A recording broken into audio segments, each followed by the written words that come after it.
After me. I take refuge in the Buddha. I take refuge in the Dharma. I take refuge in the Sangha. Keeping the palms joined.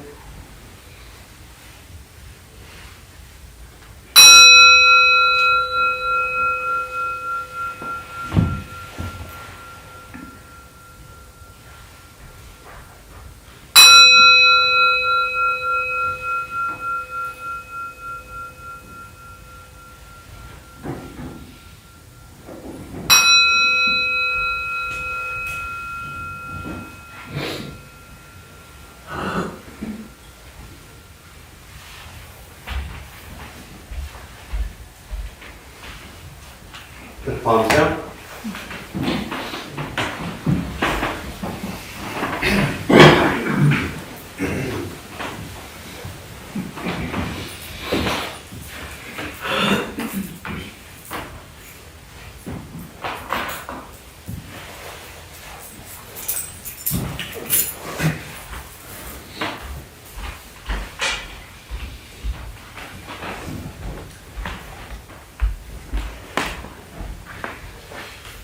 Alright, good morning everybody. Thanks for showing up. Nice to see you all here. Anyone here for the first time? Notice what brings you here? I was advised to come. Advised. They must know you and love you. Not asked, not coming with someone else, advised. The words we use fascinate me. You know? Wow. Must be a good person who advised you to come. Welcome. Glad you're here. And a couple hands in the back. What brings you here? You're speaking at one of our events tomorrow. Oh, yeah. And thanks for the reminder. Wanted to see your place and get a good meditation in. Right on. It's always good to sit in the back also. You can just sneak out if you want. You know, it's funny, a handful of years ago, I was scheduled to speak. This was at St. Paul's Cathedral, and they had a Sunday morning thing. I think it was a weekend thing. And they asked me to come speak to a group they have. And I'm pretty good with scheduled stuff. I mean, it just goes on my calendar, and that runs my life. You know, I don't think about it. I just look at it, and it tells me where to go. It's a very liberating thing to just be told where to go, you know. It makes life a lot easier. It really does, you know, when we listen. And so anyways, it was on my calendar, but it was something that was, I didn't look at it that day.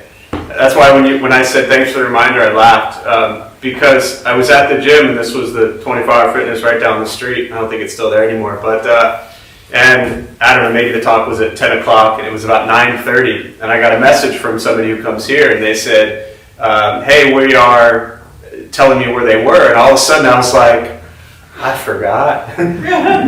And so, you know, I'm in gym stuff, all sweaty, and I just went straight there. And it was a really funny thing because I noticed, and you know, for those of you who've been at this for a while, this was, and actually it wasn't 30 minutes prior. He had actually texted me when I was supposed to be there. So then I was showing up 20 minutes late, in essence, right?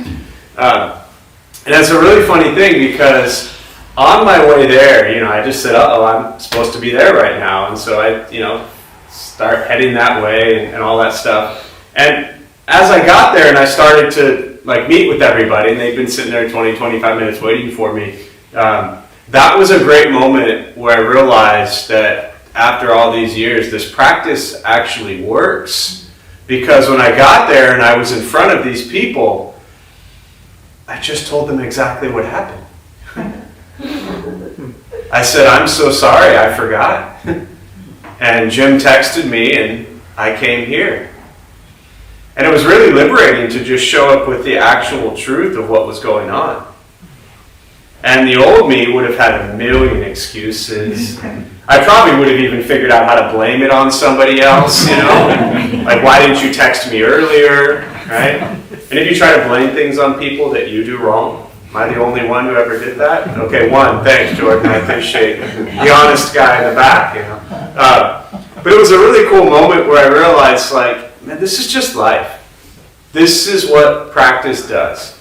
It helps you realize that we forget things, we make mistakes, we screw up, we say things we shouldn't say, we do things we shouldn't do. And the flip side of that is there's some good stuff sprinkled in there as well. And this practice is recognizing and owning just our actions, but then being able to face it in reality. And so much of our lives is just lost in some story. And that story that we're telling isn't even true. We don't even believe it half the time, but we've just been telling it so many times. This is who we are. This is what we do. This is where we go. This is what people think of us. This is what we think of us. As opposed to just, what are we doing? And to me, the Zen practice of being present is exactly that. It's becoming aware in each moment of what are we doing. And if we can do that and remove the judgment and critique and likes and dislikes and beliefs and disbeliefs, drop the story where you're concerned about what other people think of you. Because that would have been my thing back, although the truth is I never really cared too much about what people thought about me, but still, in that moment, I would have been wrapped up in what their judgment was of me for just completely forgetting about them. And the reality at that moment, what I realized is, whatever their judgment is meaningless. However I present it is meaningless, because the truth was, I completely forgot about them. And that was it. One could like that, one could not like that. But just be aware of what we're doing. So as you go through the rest of your day today, and as you talk and go places, be mindful and aware of, like, are you telling a story that's actually real? Is it actually what's happening? If you're telling a story about the past or the future or present moment, whatever it is it actually what's going on? Or are you just wrapped up in some nonsense? So difficult to do. But for me, as someone who grew up making so many excuses for so many things, it's helped quite a bit to just own what we do. And when we do that, and I'll close with this thought, when we do that, it also, I think, for me as a practitioner, helps us be a little more accountable to ourselves and the communities that we serve, the people that we're with. Because if you are going to own the absolute truth of what you do, then you better be careful what you do. Yeah. So, and that's harder. It's a lot harder to actually be careful what you do. It's a lot easier to do a bunch of shit you shouldn't do and then just make excuses for it and justify it. That's easier. So, for me, taking refuge in the Sangha, in the community, has a lot to do with that we find safety, comfort, protection, and the fact that we are accountable to the people we sit with and the people we work with. And that's a reminder, always. So, with that, we'll sit. For those who are joining virtually, welcome. Glad you're here. Thanks for showing up. As you are, there's a chat box on your screen, so feel free to say hello. When we have questions, you can put them there as well. For those who are maybe sitting for the first time, a couple things to tell you before we begin. Nothing's going to happen to you. All right, you're not going to float away. You're not going to have any mystical, magical experiences. The mind that races all day long is not going to shut off. Don't judge your practice. I mean, you don't ask yourself, is this working or not working? Are you doing it right or wrong? We're just going to sit, we're going to breathe. You'll hear sounds inside, sounds outside. This is life. Life is filled with chaos. And, this practice is learning to get quiet and still within all of the chaos. Posture, you just want to be comfortable. If you're on a cushion, often it helps slide into the front third, pushing the stomach forward. Allows the back to straighten, shoulders are relaxed. If you're on a bench or chair, however you're seated, also just trying to sit up straight. Relaxing the shoulders, hand, also knees or lap, whatever's comfortable. If you need to move, simply move. Movement doesn't make you a bad meditator. It just means you need to move. I'll guide us as we begin, and we'll settle into a little bit of silence. Most important, do not expect anything. We're just going to sit and breathe.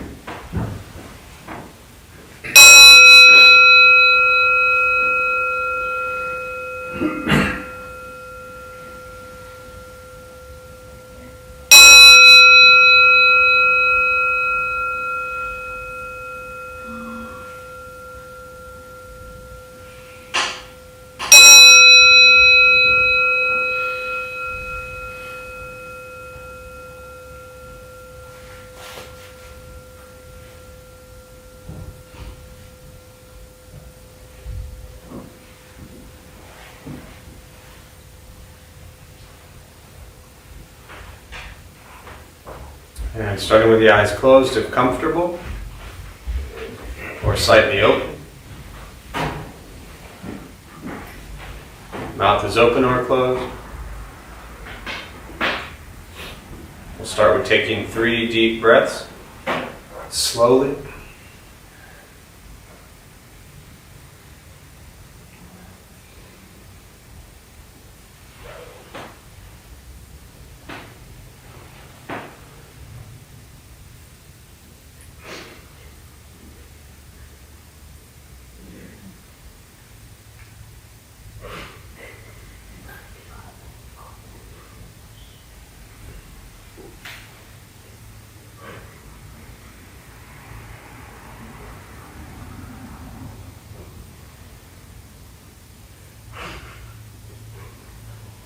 And eventually, settle into a natural rhythm of the breath.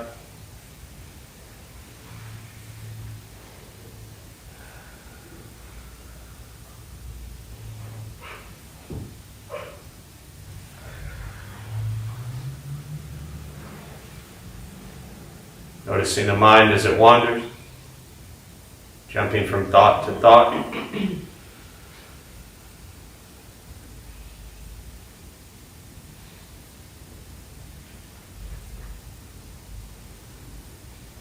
Start with gently guiding the attention, focus, to the stomach or chest.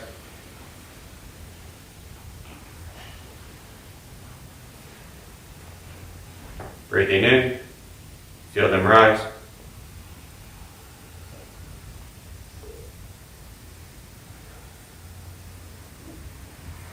Breathing out, they fall.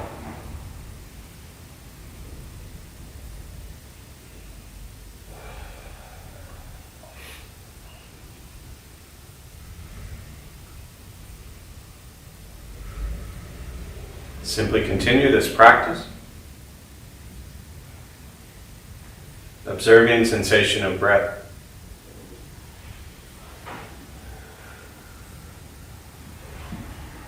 Expecting nothing, but to sit and breathe.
As the mind wanders, lost in thought, recognize it. Release that thought. Return attention, focus to the breath.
Where's your mind? Lost in thought? Return to breath.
Letting go of expectations. Letting go of judgments from the practice. Just sitting. Breathing.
Keeping the mind alert.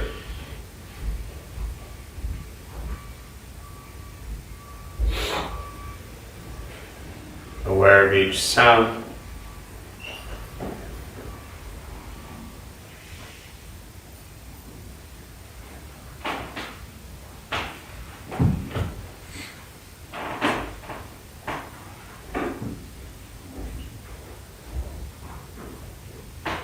Each thought.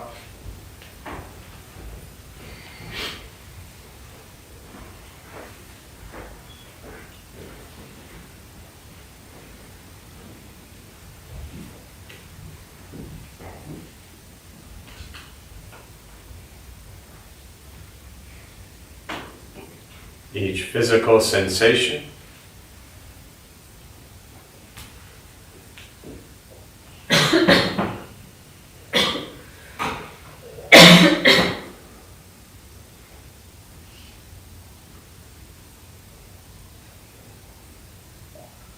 Yet concerned with nothing but sitting, breathing.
And with the body still,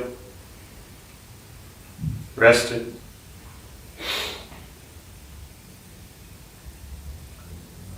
and the speech quiet,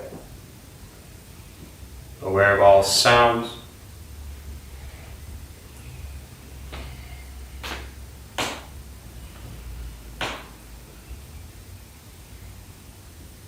In the mind, learning to settle.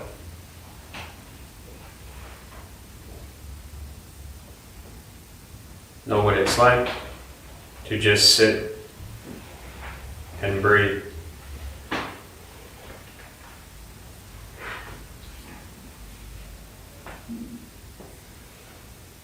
Knowing with each breath,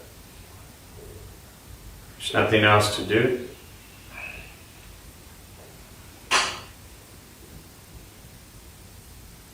Nowhere else to go.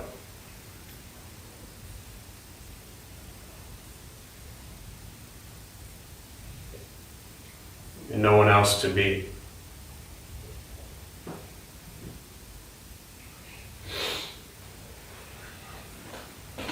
Everything beautiful, exactly as it is. Sitting, breathing. And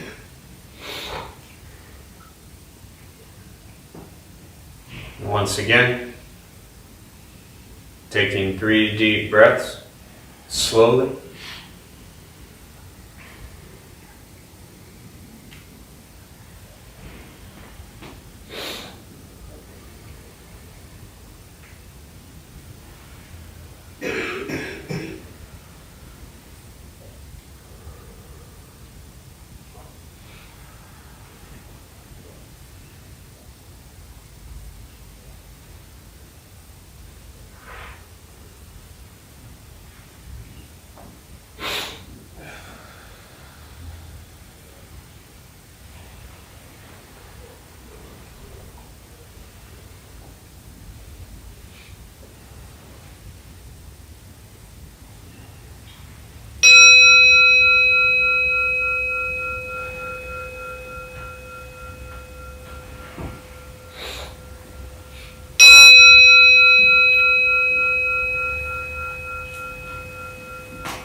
As you slowly open the eyes,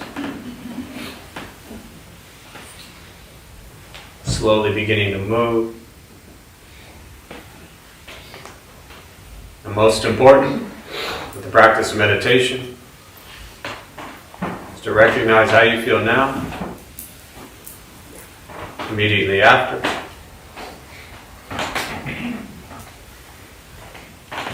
Compare this to how you typically feel throughout your day.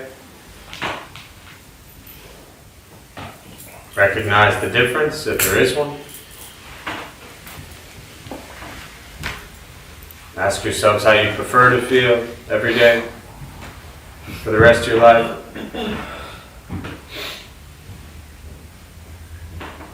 And realize however you feel now, if it's quiet, calm and still, or a busy mind, racing mind, whatever you're sitting with at this moment, has nothing to do with anything I said.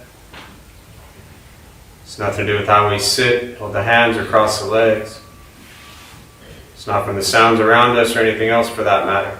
It has everything to do with your own mind and your own mind's reaction to an external condition. This is what the Buddha called pratitya samuppada, means dependent origination. This is the basis of the Buddha's awakening. The word Buddha simply means awaken. He was a human being, no different than any one of us, who began to understand why he suffered, why he got angry, sad, depressed, stressed, anxious. He began to understand the causal relationship of all phenomena. And what that means, very simply, for all of us, regardless of where you come from, or what you believe in, or where you think you're going, your whole life is filled with things that happen. You react. More stuff happens, more reactions. That's it. This practice is simply learning what it's like to respond to something quietly, peacefully, still. Because for most of us, the way you responded to the last 20 minutes is quite different from how you respond to everything else that's happening throughout your day. So all we're working on is closing the gap to where the way you feel now is closer to how you feel always. Just as driven, motivated, productive, successful, whatever that means to you in your respective lives. But with a mind that's steady, clear, focused, distracted by nothing, disturbed by no one. This practice is not easy. It's not always fun. It's not an escape, as many people think it is. If your life is a crazy, hectic, stressed out mess, meditation is not going to fix that. It will help you become aware of why your life is a crazy, hectic, stressed out mess so you can then actually make changes in your life. It is direct perception into the present moment. And very often that present moment is filled with chaos, conflict, challenges, difficulty. And very often the present moment is filled with happiness and joy. But however we perceive the present moment doesn't change the present moment. So we're learning to be with life as it arises. And understanding that whatever we're dealing with in life, we created from our thoughts, from our words, and from our actions. Individually and collectively. Meditation is free. Buddhist practice is free. It's not a business. It's just sitting, breathing, learning to be kind to yourself and everybody else you encounter every moment of your life. Once we stop trying to change, fix, control, manipulate everything and everyone around us, and we work on changing our mind and our reaction to the world around us, life gets simpler. But it requires the practice of setting down all the stories you've told yourself, all the stories you continue to tell,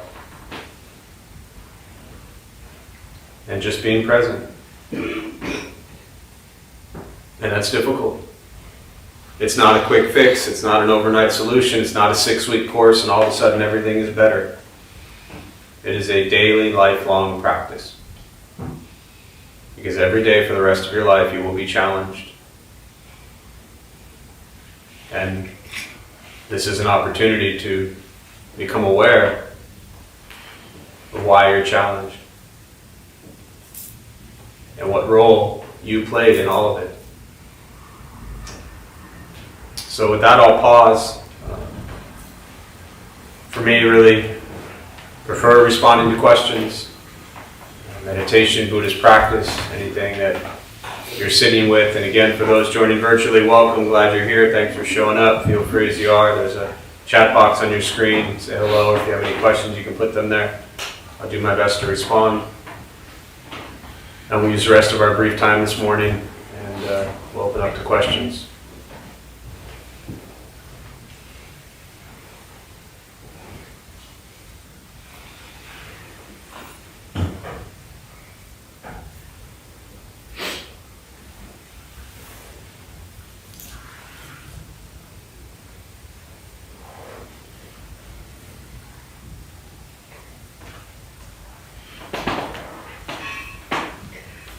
It's not necessarily a question, but well, earlier you were talking about just being truthful so that people can accept that truth of what I, instead of making excuses. Right now I'm going through like a long grieving process. I lost a good friend 3 months ago, and very close with my boss, and I have up and down days, and I feel like I am truthful to him, but when does it's become like too much, like feeling like excuses, where it's like every other day, if I'm taking a nap in the middle of the afternoon because that's what my body needs, mentally because I'm not doing well, or I can't wake up in the morning to make my morning meetings. I'm just struggling with that balance of like accepting what I'm going through and my own loss, and being able to share that so that people can see what I'm going through and how I'm managing it. And I don't know what the next steps are. I haven't been able to figure out how to get beyond this, because I talk with friends, I talk with people about my loss, and I feel stuck right now. Yeah. So first, sorry Yeah. for your loss and the pain that you're going through. There's a Buddhist sutra often referred to as the mustard seed. Actually, let's just make it more real to the people that are in the room. Anyone in this room ever lost someone they loved? Look around the room. Every single person here. Right? This is a part of life. And very often, I talk about this a lot because it can get, I think, a little, not necessarily confusing, maybe misunderstood, that often when you hear phrases like non-attachment and non-self and things like that in Buddhism, that it might come off, and this really has nothing to do with your question or comment. I just want to start with this before I say what I'm about to say. Very often it can come off as if like you're just kind of aloof and don't care about stuff, and no, non-attachment means ultimate absolute love and care for everything. And non-self just means that we exist just differently from how we perceive ourselves to be. And what all of that means is when we lose loved ones, it's going to hurt. And we're going to grieve. And you're going to grieve as long as you need and as long as you'd like. And nobody can take that away from you. You're also going to realize you're either going to be able to do your work or not. These are two separate things, my friend. This is not about the grieving being an excuse. These are two separate issues. You are grieving, and it is destroying you. And that is impacting your ability to work. So own that. But with that, ultimate reality is if I have a job and I can't do my job, then I shouldn't have my job. These are two separate things. Now, this is not always easy to understand, but the reality is we have work to do, or not. And if you are hanging, I'm not a therapist, I'm not going to turn this into therapy, but this idea of craving and desire and attachment, it sounds like you're trying to hang on to something because you feel as if you need it, yet you're not doing a good job at it. Mm-hmm. So maybe there comes a time in our lives where we stop expecting others to just feel for us. We all feel for you. Every person in the room, I'm sure, would give you a hug and say, I'm sorry for your loss. But at what point in time do we stop you? And this was your question, really. You didn't say it. But at what point in time do you stop using or expecting your boss to see this as an excuse? Remove excuse. It's not an excuse. The reality is you're grieving and in pain and can't do your job. Right? That's the truth. So, you have a choice to do your job or not. Your boss has a choice to keep you in your job or not. Grieve all you want.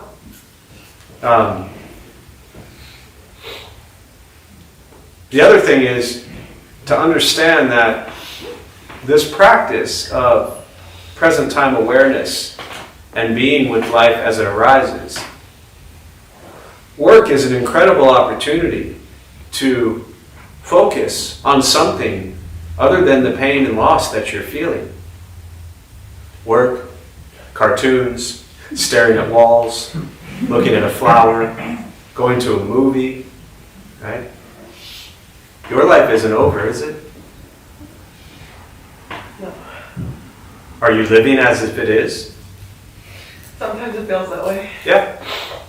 That's what I hear in your question. And I'm not at all, minimizing the grief that you feel. We carry grief and pain, and we will probably for the rest of our lives, every day over something. But every moment that we're lost in that, we're actually missing opportunities to experience the joy of what's around us. And this deep state of misery and depression that we can sink into is our mind's inability to stay present, which is why the meditation practice is so critical. We all experience death and loss, and it hurts and it sucks. But now what? So, I don't know if that's helpful at all. I don't look at Buddhist practice and integrating Buddhist practice as pleasant. I look at it as real. And sometimes that realness hurts. Yeah. But sometimes that realness that hurts is what we need to practice, to hear, and to do to get on with our shit. Mm-hmm. Yeah. What I also heard, and I'll close with this, is that it sounds like, initially, and I could be wrong, I don't like to put words in anyone's mouth, but it sounds like initially, you would have expected your boss to, for a while, but it almost sounds like you're kind of towards the end of expecting your boss to be okay with you how you are, and you're wondering how long is your boss going to be okay with it. Yeah. Maybe stop putting your boss in that situation. Own that. So, separate issues, I think. Yeah. What else? Thoughts? Questions? Yeah. What's the mustard seed sutra? Oh, sorry. The Mustard Seed Sutra is, in essence, I just made it a real life example here. It's where a woman dies and she goes to the Buddha with the child, I believe. I've read it in different ways, but the child that is actually passed and wants, thinks the Buddha has these magical powers and wants the Buddha to bring back her child. And so the Buddha tells her to go to a house and collect a mustard seed from everyone that has never known death. And doesn't come back with any mustard seeds. So, yeah. It's the Cliff Note version. Yeah. What else?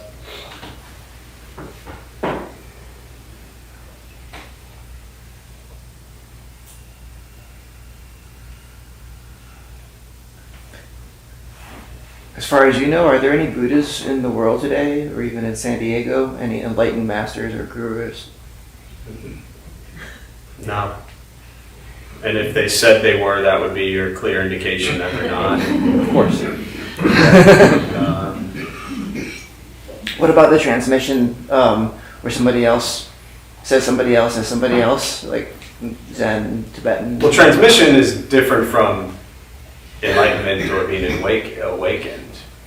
In some cases, sure. Yeah. Say again? Yeah, sure, yes, I understand that. So transmission has nothing to do with being awakened. It's actually quite dangerous. So for those who are not familiar, so the first question, for those who maybe didn't hear it, was, are there any enlightened Buddhists or masters? And I would even remove, some of the most, what I would consider enlightened people, filled with endless compassion and wisdom. And I'm not saying they are enlightened. I'm saying those that I would view as the most enlightened aren't even Buddhist. They're just people who live selflessly. Which has nothing to do with being a Buddhist. So last I checked, Mother Teresa wasn't Buddhist, which... That's right. Yeah. But the other thing is, to touch on that for those a little more depth is there is a very common expression kind of teaching in Buddhism that, the enlightened being would not say they were an enlightened being. If Bodhisattva would not say they're a Bodhisattva, because this idea of recognizing oneself as being awakened or a Bodhisattva, if you were to see that in yourself and state that, then that clearly means you are not in it. The second thing about the transmission, for those who aren't familiar, in the Zen tradition, and Buddhism for 2,500 years is very much a lineage, and it's passed down from master to master, teacher to teacher, and each tradition is different. But in the Zen tradition, they call it a transmission. And it goes all the way back to the time of the Buddha, where the Buddha held up a flower, and it said at that moment, Mahakashyapa, one of his disciples, recognized the ultimate true nature of reality. And it said at that moment there was what's referred to in the Zen tradition as a mind-to-mind transmission, that the Buddha to Mahakashyapa, and he became what we refer to as Zen, is really just the Chinese word for Chan, comes from jnana, which is knowledge, and it goes all the way back to the Buddha, the flower, Mahakashyapa, then you have the 6th patriarch, Hui Neng, and then you have the 28th patriarch, Bodhidharma, who left India and went into China, and brought the teachings. And you have Dogen, Dogen, one of the great enlightened Zen masters, who left Japan, went to China, as they say, to study the real Chan teachings, or what you would call Zen. And after 2 years, Dogen came back, and all of his disciples and students and friends were all there, and they said, Master, what did you learn now that you've been, to the direct source for the teachings? And he said, after 2 years of studying with great masters, I learned one thing: nose vertical, eyes horizontal. Just life as it is. And this is the great Zen Master Dogen, right? Now, fast forward to today, this is the danger I feel, and I'm very skeptical with this stuff because we live in a world where we want to make everything American and etc. And we live in this world where now you could spend like 3 months under some Zen teacher and all of a sudden they'll like ordain you and give you some transmission, especially if you pay enough. So I just think that stuff's very toxic and dangerous in our culture. And we have to be very careful about those who are like, yo, check me out, I've received transmission. Doesn't mean you're enlightened. It doesn't mean you're not enlightened. Yeah, if they're bragging about their transmission, usually a good sign. Yeah. What else? Thoughts? Yeah. Sometimes I wonder, should I tell the truth if I know it's going to hurt someone else? Mm-hmm. How do I look? Or do you like my song or whatever? And it's really not nice. Should I? Sometimes I'm honest, but then I hide behind the honesty. Well, I'm just being honest. Well, Yeah. Sweeten it up a little, do I consider their feelings or my feelings? Yeah. How do I decide? As much as I'd like to be honest with you, Al, I'm not going to. Another great Buddhist story for you, right? Is that, and many of you may have heard this before, but again, going back to the time of the Buddha, at that time everybody believed in rebirth, reincarnation, etc. So there's a story, there's what's called Jataka tales. And Jataka tales are kind of like Aesop's fables, where they're just like cool stories, like little children's stories. And the Jataka tales are considered to be the stories of the past lives of the Buddha, prior to being born Siddhartha Gautama, where he then became the Buddha. And in the story, just prior to his life where he was born Siddhartha, right? So his life just before he was born into becoming the Buddha, the awakened one. The story is that he was out with friends, kids, 10, 12, 14 years old, whatever, and they came across a mother bear, and she had her little cubs with her. And she was incredibly malnourished. She was starving to death, the cubs were starving to death, and realized that if she wasn't fed, that they would all die. So this little child tells all his friends, hey, go get help so we can feed this mother bear. And when they leave, the child, again, it's a story, please don't try this at home, the child then feeds himself to the mother bear. So she had enough nourishment to feed the cubs. The very next life, this child was reborn as Siddhartha. Sounds like he told his buddies to go get lost. applied to them, so it could help. Now, I'm not telling you one way or the other what you should or shouldn't do. I'm using that as a story to understand that our intentions are important. And I think ultimately, when we face situations like that, understanding with as much wisdom as possible, what is the impact going to have? How relevant is it? How important is it that they hear what we have to say? So there is no exact answer to that. There's a million and then some situations that are all different. But I like your music. Other questions?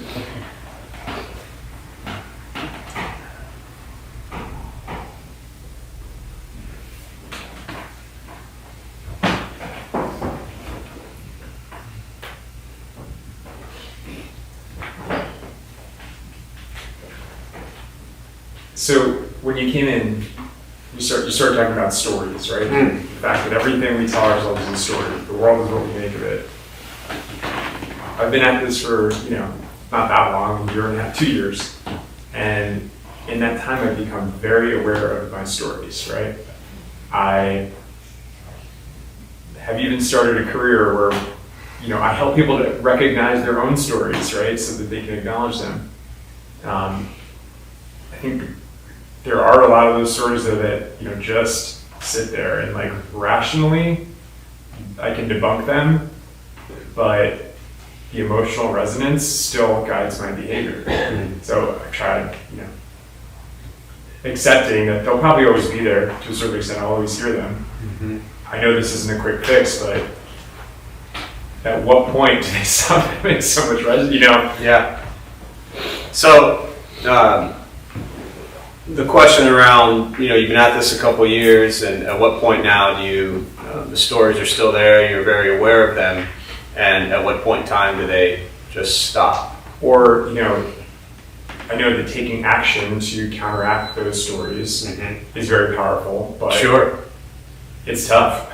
So the first question I would throw out to you, not necessarily to answer right now, but just to ponder is, first and foremost, are you still, again, don't answer this now, are you still believing these stories?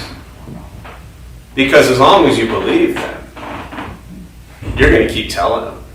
And they're going to keep playing in your head. They're still going to be there.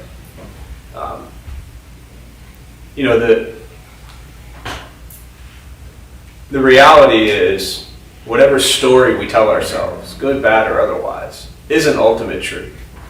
This is more just for anybody who's never heard me talk about this, right? But the stories that are stuck in our heads are just stories, right? If 10 people line up and they're like, let's describe Justin, they're all going to say things different. And then you're going to say your view of yourself. And all of them are going to be different. Who's right, who's wrong, they're all perceptions. So the way we perceive ourselves, I'm this, I'm that, I'm good, I'm bad, I'm right, I'm wrong, whatever that story is, it's not the truth. So if you want the stories to stop showing up, stop believing them. That's when they'll stop. How was the question, right? Because You want me to do everything for you? there's a difference between believing a story in my head and believing a story in my heart. One of them is more easily influenced than the other. I can rationalize anything. Sure. Well, the truth is no story is true. Yeah. The practice is a deep, dedicated meditation every single day for the rest of your life.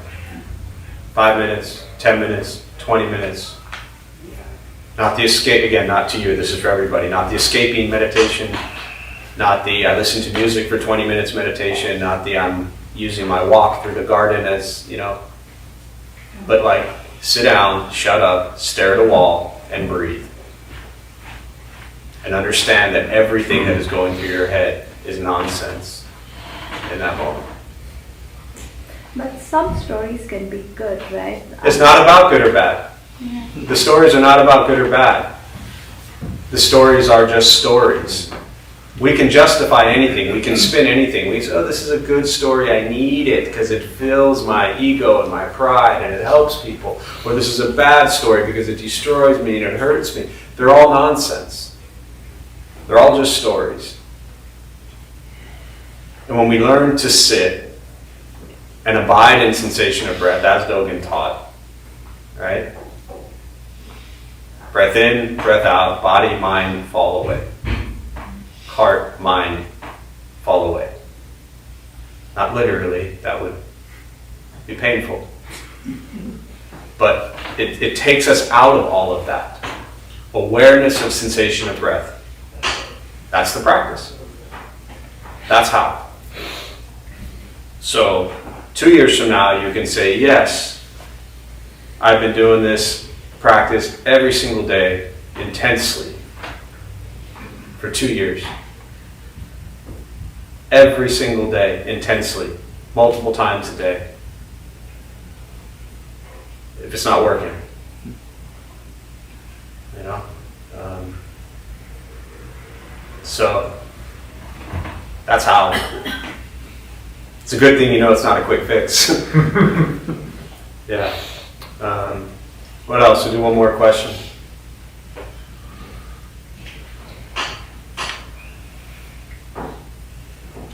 The problem is people want, they just want the solution. Well, come on, I've been doing this meditation Buddhist thing for a year now, 3 years. I'm here every Saturday. I sit for 20 minutes with you all. I listen to you yap and people ask questions and I feel good and I enjoy being here. What are you doing outside of here? That's the practice. This is just not even scratching the surface. You know, I just had the image of a lottery ticket, and you gotta scratch the stuff off. You take a little, anyone play lottery? I used to. So you little scratch. Can't see anything.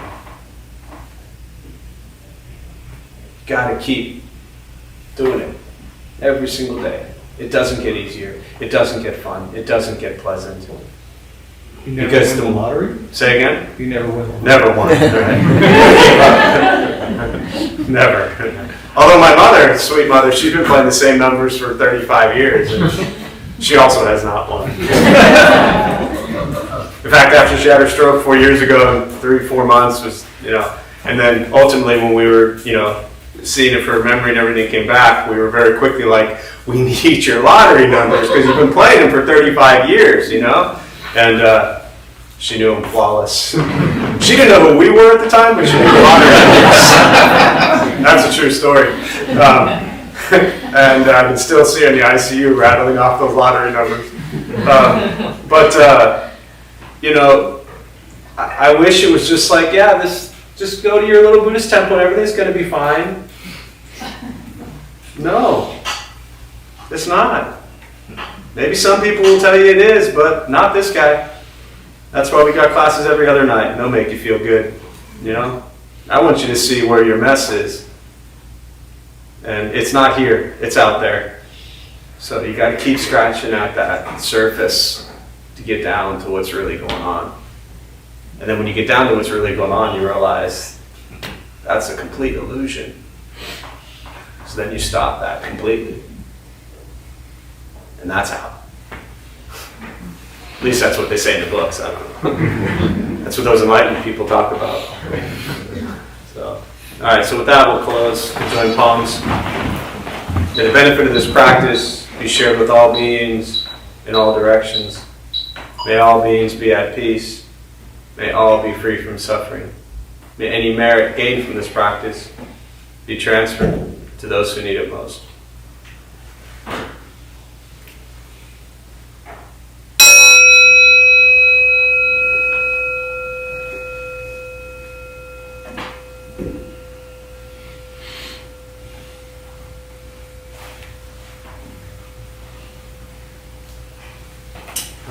A few quick announcements before you all head out. Thanks for being here. My name is Jeff. I'm a Dharma Bum. We opened up this temple 17 years ago to introduce Buddhist practice to those who show up. Those of us who leave, we're not monks, we're not nuns, we're not gurus, we're not masters, we're not teachers, we're not looking for students, we're just practitioners. We do our best to take our understanding of Buddhist teachings and put it into terms that hopefully make sense to those who show up. Every night we have different practices going on, different people leading from different Buddhist traditions. Every Thursday, 4:30, we do, I think, probably the best thing around here. We prepare gourmet vegetarian meals, also known as peanut butter and jelly, and we feed people who sleep on the streets. So anytime you think your life sucks and you lack gratitude, I strongly advise you come Thursday at 4:30 and make some sandwiches and feed some people. Tends to put things into perspective when you think your life is so bad and then you see people sleep on the sidewalk every night. Tends to change things, and if it doesn't, keep showing up until it does. So first Saturday a month we do a day of silence. We actually have a whole college group, about 15 of them downstairs. I think you can get 15 college kids here at 8 o'clock in the morning on a Saturday. That alone is a miracle. So the first Saturday of the month we do a half day of silence, so 20 minutes of silence is absolute torture for you. I strongly recommend doing it for 4 hours. It's wonderful. You're stuck with the one thing that causes all your suffering, and that is you.